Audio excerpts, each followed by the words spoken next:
hablar sobre el metabolismo oxidativo y cómo es que se genera la energía en nuestro organismo. En sí, todo el contenido de este semestre está basado en ello. Y vamos a empezar a partir de lo que es o cómo lo podemos definir el metabolismo. Cuando hablamos de la transformación de las moléculas de nuestro cuerpo, entonces hacemos referencia al proceso metabólico, que es el conjunto de reacciones químicas que se producen en el interior de la célula y que conducen a la transformación de unas biomoléculas en otras. Cuando hablamos del metabolismo energético, estamos haciendo referencia a cómo se almacena o se genera la energía en el organismo. Y esta viene a cubrir las células, la energía que requiere cada una de las células para funcionar.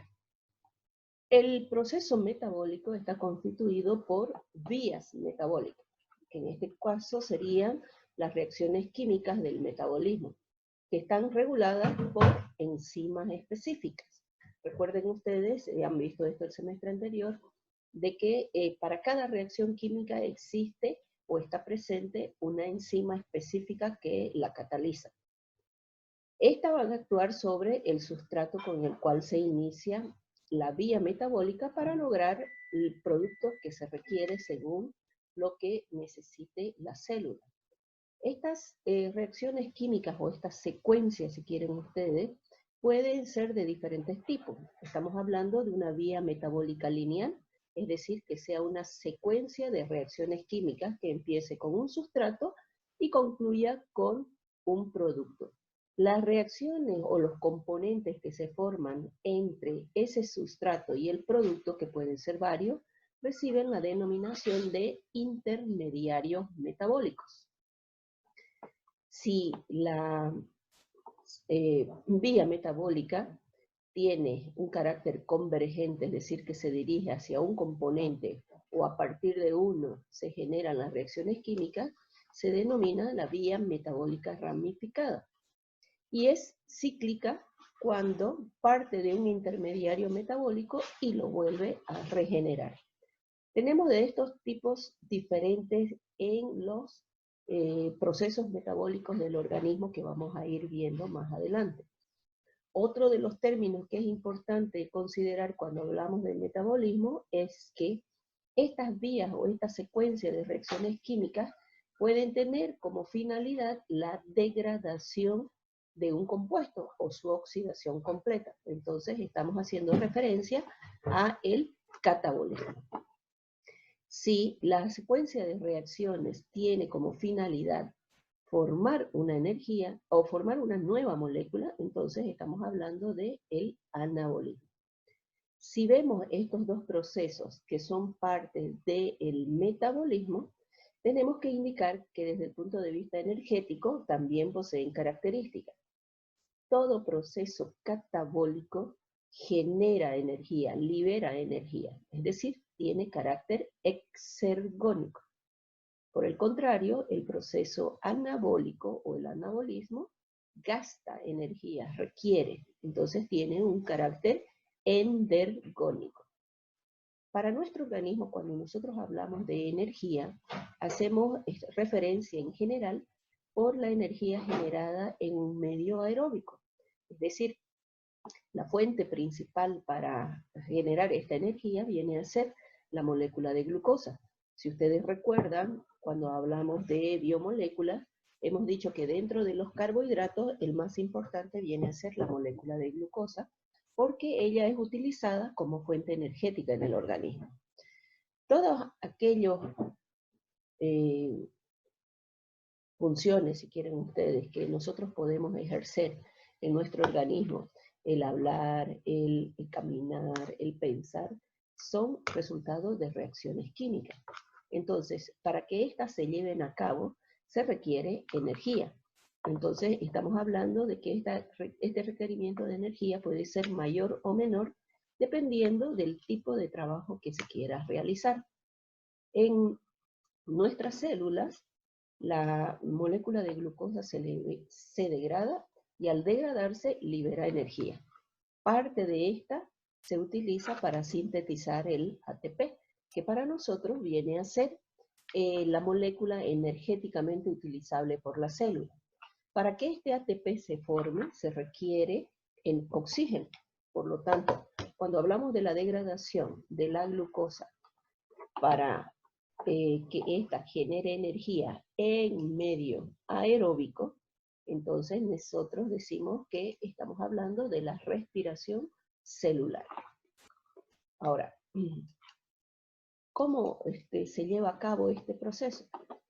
Sabemos nosotros de que los principales proveedores de moléculas para que puedan ser utilizados por nuestro organismo vienen a ser las que hemos denominado biomoléculas, es decir, proteínas, ácidos nucleicos, polisacáridos y lípidos.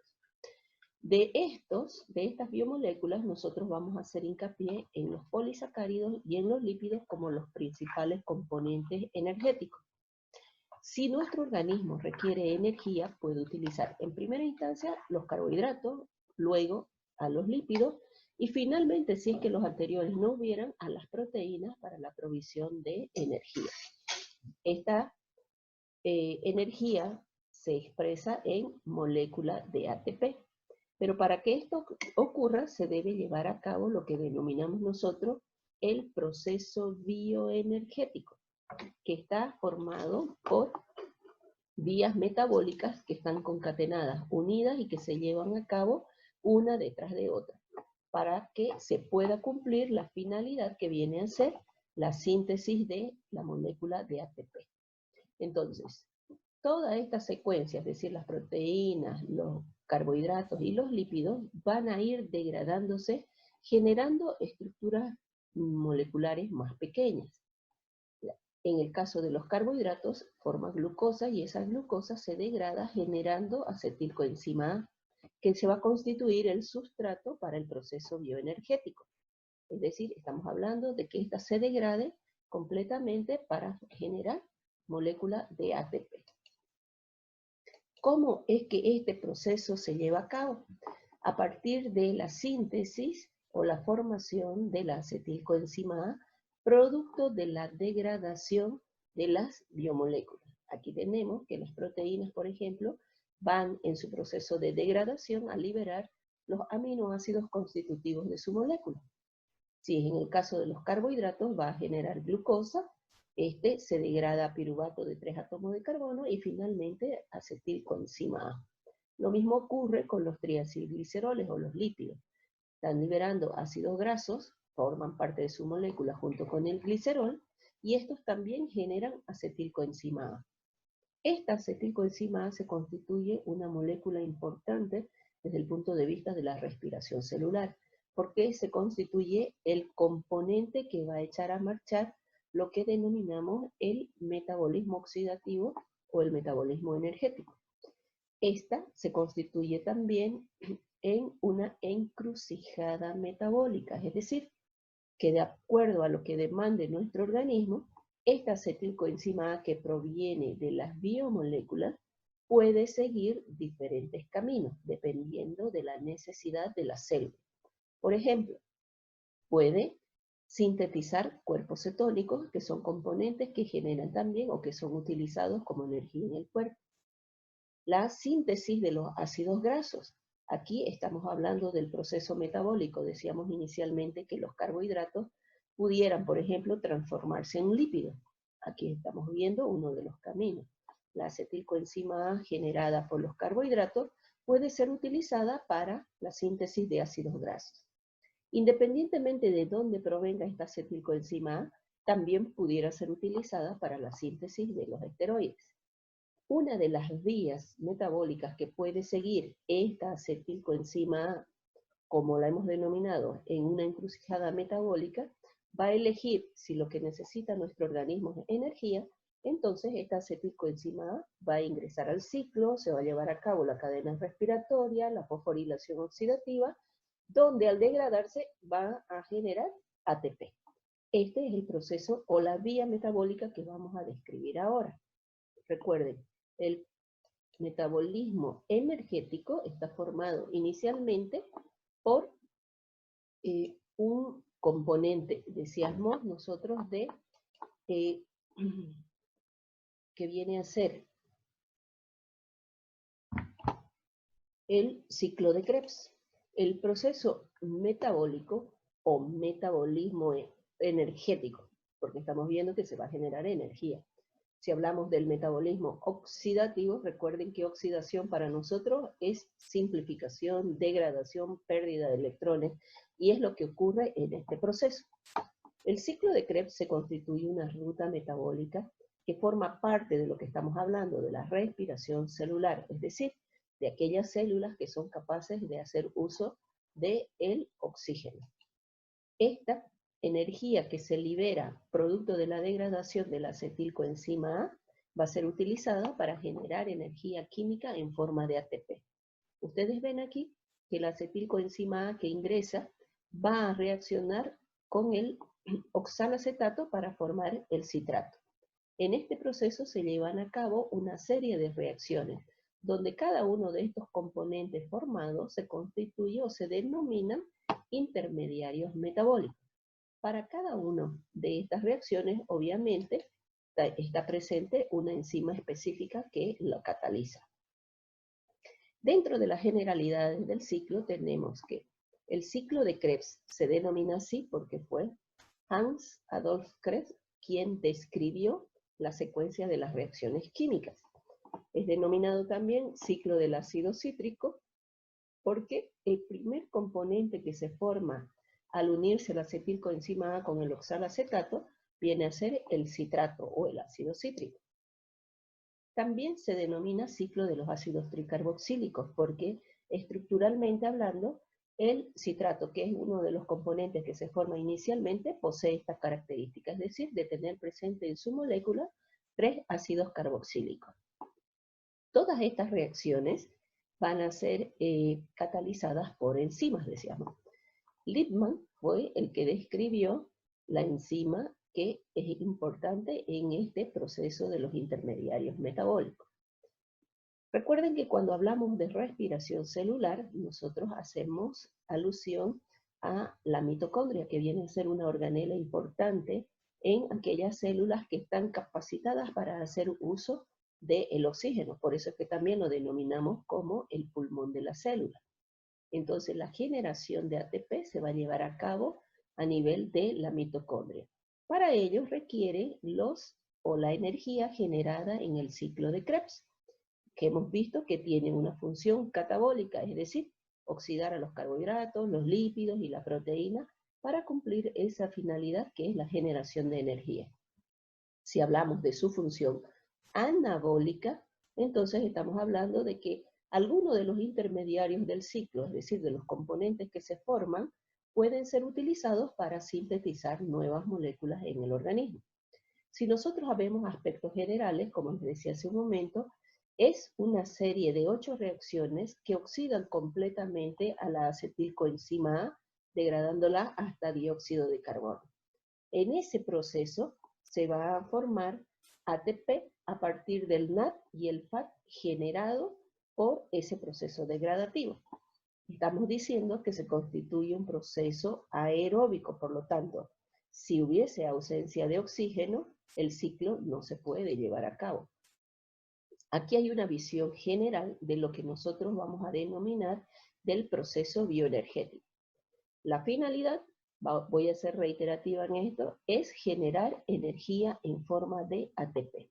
Todo lo que está aquí encerrado en este cuadro constituye lo que vamos a denominar proceso bioenergético o el metabolismo oxidativo, que involucra el ciclo de Krebs, la cadena respiratoria y la fosforilación oxidativa que va a generar el ATP. Para que este proceso bioenergético se inicie, se necesita acetilcoenzima A como el sustrato iniciador.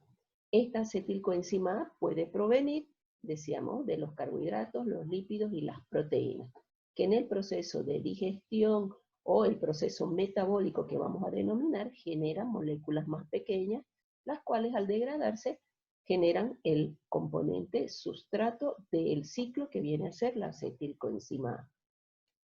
Entonces, vamos a describir básicamente lo que ocurre en el ciclo. Una vez provista la acetilcoenzima A, que viene a ser el sustrato iniciador para el requerimiento o cubrir el requerimiento de energía que tiene la célula, esta se va a unir al oxalacetato. Este oxalacetato es un componente de 4 átomos de carbono, que unido a los 2 que provee la acetilcoenzima A, genera el primer compuesto por el cual debe su nombre este ciclo, que es el citrato, o el ácido cítrico.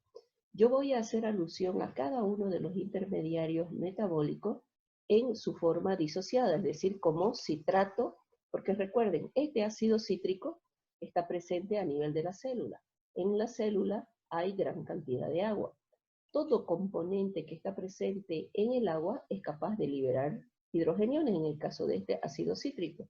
Entonces, al liberar esos hidrogeniones, queda como citrato. Entonces, una vez formado este citrato, se va a isomerizar formando el isocitrato. Este se deshidrogena, me genera un equivalente de reducción que es captado por la coenzima NAD y pierde un átomo de carbono, generando el único componente de 5 átomos de carbono del ciclo, que viene a ser el alfa-cetoglutarato. Este continúa su proceso de degradación liberando un átomo de carbono, es decir, va a generar un componente de 4 átomos de carbono, se deshidrogena y al mismo tiempo se activa con la incorporación de la coenzima A, generando la succinilcoenzima A. Este componente, que es altamente energético, se produce generando un esqueleto carbonado de 4 átomos de carbono y además generando GTP, que es un componente de alta energía, que es equivalente a un ATP. Este sigue transformándose, pierde hidrógeno captado por la coenzima FAT, genera el fumarato, siguen teniendo 4 átomos de carbono, este fumarato se va a hidratar, genera malato, este se deshidrogena, liberando equivalente de reducción captado por el NAD, y al mismo tiempo regenera la molécula de oxalacetato con el cual se inició el ciclo, es decir, se cierra la vía metabólica. Por eso hablamos de una vía metabólica cíclica.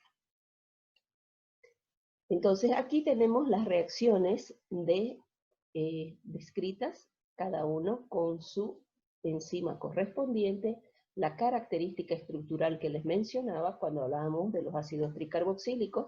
Este es un componente de 6 átomos de carbono, de los cuales 3 de esos átomos de carbono tienen grupos carboxílicos.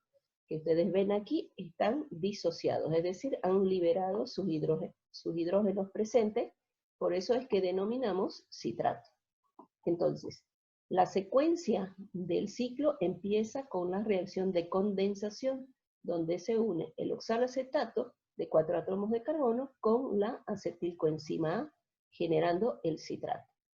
Toda la secuencia de reacciones que les mencioné hace un momento están entonces descritas aquí. Dentro del ciclo tenemos reacciones de condensación, de deshidratación, de hidratación, de descarboxilación, y lo que nos interesa son las deshidrogenaciones, porque la energía que se genera producto de la degradación de la acetilcoenzima A en el ciclo está representada por los hidrógenos que se liberan del isocitrato, del alfa-cetoglutarato, del succinato y del malato. Entonces, 3 de estos hidrógenos que son liberados por estos intermediarios metabólicos, recuerden, cada uno de estos compuestos que se van generando producto de las reacciones del ciclo se denominan intermediarios metabólicos. Entonces, 3 de estos intermediarios al deshidrogenarse van a ceder su hidrógeno a la coenzima NAD. Y uno de ellos, que es el succinato, lo va a ceder a la coenzima FAT. Estos componentes son la representación de la energía liberada por el ciclo. Además, si hablamos desde el punto de vista energético, se produce por la degradación de la succinilcoenzima A succinato una reacción denominada fosforilación a nivel de sustrato. ¿Por qué es importante esto? Desde el punto de vista energético, al simplificarse el succinato liberando la coenzima A de su molécula, va a permitir que el GDP se una al fósforo y se forme GTP. que para nosotros es un equivalente de ATP. Recuerden que es un nucleótido con 3 fósforos, es decir, es un componente de alta energía. Entonces, de las reacciones que se llevan a cabo en el ciclo, se van a ir formando los intermediarios, vuelvo a repetir, el NAD y el PAD, que serían los conectores con la siguiente vía metabólica, que es la cadena respiratoria. Entonces, este ciclo va a formar componentes intermediarios a través de diferentes reacciones. Aquí hay un cuadro que resume todo lo que les acabo de decir. ¿Cuál es la molécula que se ha formado? El intermediario metabólico que estamos hablando, la enzima que ha catalizado la reacción, el tipo de reacción que se ha producido, los productos generados. Ustedes van a ver que, miren aquí, el citrato es la molécula de cual se parte, es decir, es el sustrato. El producto es el cis-aconitato. En esta reacción el cis-aconitato es el producto. Pero para que se lleve a cabo la siguiente reacción, este cis-aconitato actúa de sustrato. Y así se van formando los intermediarios metabólicos. Aquí hay un comentario acerca de la característica que tiene la reacción. Es decir, por ejemplo, aquella reacción irreversible que nosotros vamos a ver, aquellas que pueden ser reversibles que ustedes conocen, aquellas donde participan coenzimas, nos dan el hecho de que se puede reversibilizar la reacción química. Este detalle va a permitir que nosotros podamos entender el proceso característico del ciclo de Krebs. ¿En qué sentido?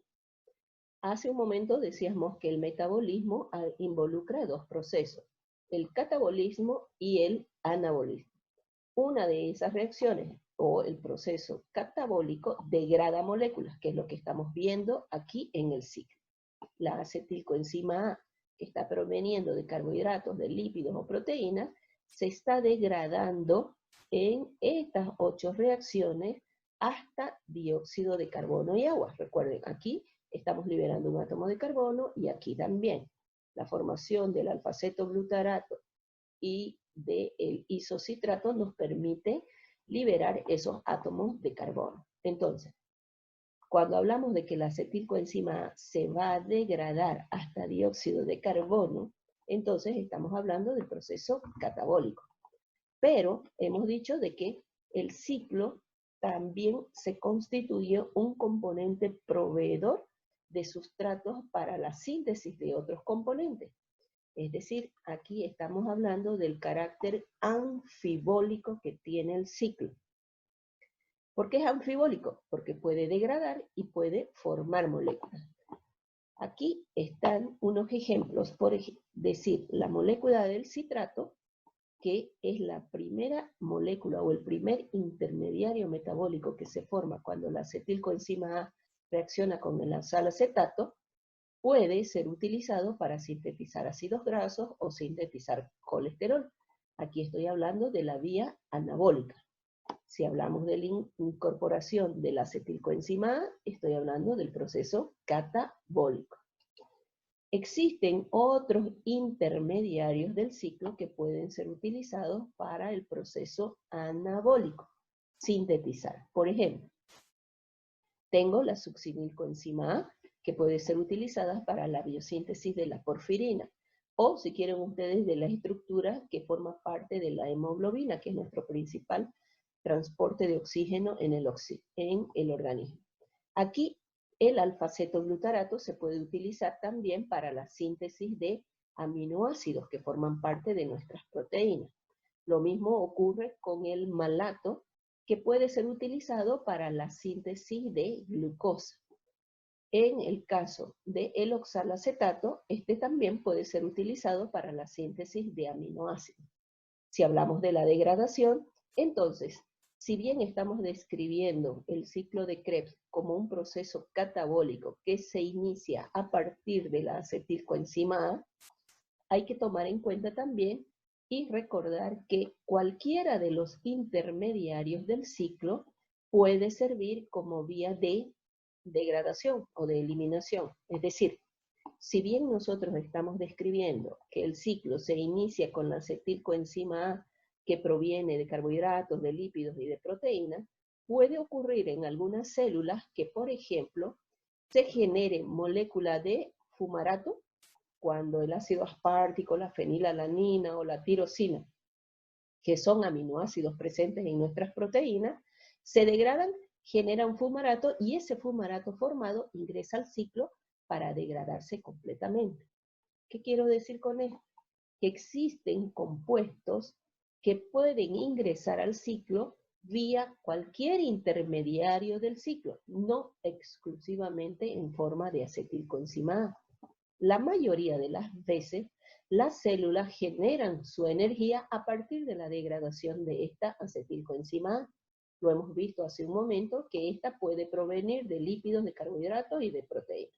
Pero eso no significa que otros componentes pudieran ser parte de este ciclo en el proceso degradativo. ¿Bien? Entonces, ¿qué es lo que vamos a ir viendo cuando hacemos un análisis del proceso bioenergético? Aquí es importante conocer el balance. Cuando hablamos de balance energético, nosotros hacemos alusión a la relación que existe de las moléculas que gastan o generan energía en una vía metabólica. Recuerden, estamos hablando del ciclo como vía metabólica. Si queremos hacer un análisis desde el punto de vista energético, tenemos que tomar en cuenta aquí cuáles son las moléculas que intervienen, pero que son considerados componentes energéticos. Entonces, para resumirlo, el ciclo desde el punto de vista energético, vuelvo a repetir, decimos que la acetilcoenzima A en el ciclo se degrada hasta dióxido de carbono. Para que eso ocurra, o en ese proceso, se requiere la presencia del NAD y del FAD, porque en el proceso de degradación de la acetilcoenzima A se van a liberar energía en forma de equivalentes de reducción, producto de las reacciones de deshidrogenación. Por lo tanto, las coenzimas NAD y FAD van a pasar de su estado oxidado a su estado reducido. Es decir, aquí están presentes los hidrógenos liberados de las reacciones de deshidrogenación. Otro componente importante desde el punto de vista energético es la fosforilación oxidativa, la fosforilación a nivel de sustrato que mencionamos en el ciclo. Decíamos que el GDP se va a unir al fósforo y entonces se va a formar un componente de alta energía que viene a ser el GTP. Dicho de otra manera, para resumir el ciclo desde el punto de vista energético, nosotros decimos, la acetilcoenzima A se degrada y me genera energía en forma de NAD y de FAD al estado reducido, además de la molécula de el GTP. Todo este proceso de transformación de moléculas, en este caso de degradación de la acetilcoenzima A, tiene una regulación. En nuestro organismo todo debe funcionar en forma equilibrada. Ese equilibrio se mantiene cuando hablamos de reacciones químicas por mecanismos de regulación. Existe en toda vía metabólica un mecanismo de regulación metabólica, denominada así, porque está basado en la disponibilidad de la molécula que en este caso va a constituirse como sustrato, es decir, como iniciador del proceso. En el caso del ciclo vendría a ser la acetilcoenzima A. Si hay acetilcoenzima A presente, el ciclo se va a iniciar. Si no lo hay, entonces el ciclo no se lleva a cabo. Por eso decimos regulación. ¿En qué momento se lleva a cabo la reacción y en qué no? Si estamos hablando de una reacción química o una secuencia, en este caso de reacciones químicas, para que ellas se lleven a cabo necesito enzimas activas. Entonces, la modulación de la actividad enzimática y la concentración de estas enzimas presentes va a constituirse el mecanismo de regulación enzimática del ciclo. Entonces, si se activa, por ejemplo, la enzima condensante donde el acetilcoenzima A se une al oxalacetato, voy a tener la formación del citrato y con ello el inicio del ciclo. Entonces estamos hablando de regulación enzimática. Pero tanto las enzimas como las moléculas presentes tienen un mecanismo de regulación hormonal. Si ustedes recuerdan, tanto las hormonas como las vitaminas se constituyen componentes reguladores del proceso metabólico de nuestro organismo, es decir, cómo funciona nuestro organismo. Las hormonas, en este caso las hormonas del crecimiento, las hormonas tiroideas, están relacionadas con la regulación de las reacciones químicas que se llevan a cabo en el ciclo.